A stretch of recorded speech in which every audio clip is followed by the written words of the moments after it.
नमस्कार दोस्तों, आप सुन रहे हैं मन बोले आत्मा कहे की छठवीं कड़ी और मैं हूं डॉक्टर अरुण प्रताप सिंह भदौरिया।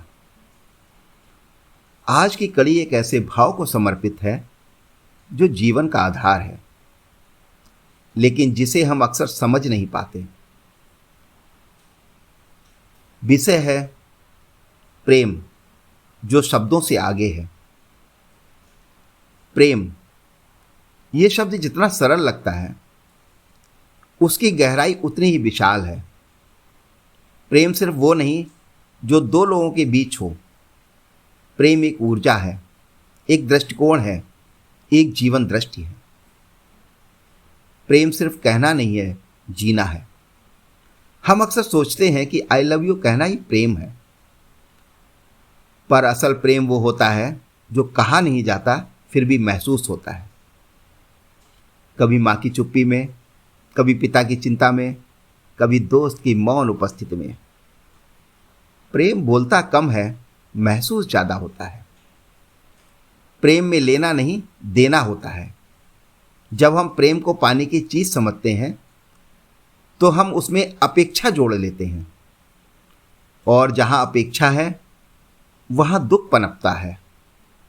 सच्चा प्रेम देने से शुरू होता है, बिना शर्त, बिना बदले की चाह। जैसे सूरज सबको रोशनी देता है, बिना ये पूछे कि कौन इसे लौटाएगा। प्रेम सीमित नहीं होता।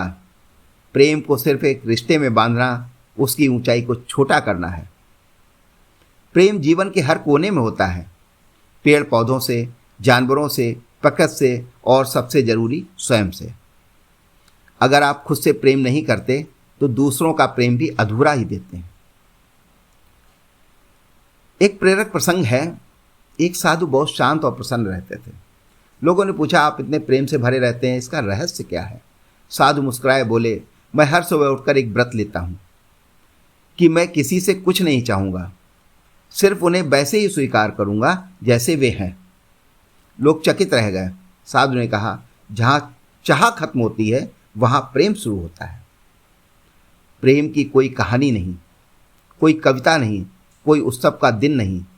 प्रेम एक एहसास है जो हर दिन, हर क्षण आपको बेहतर बना सकता है।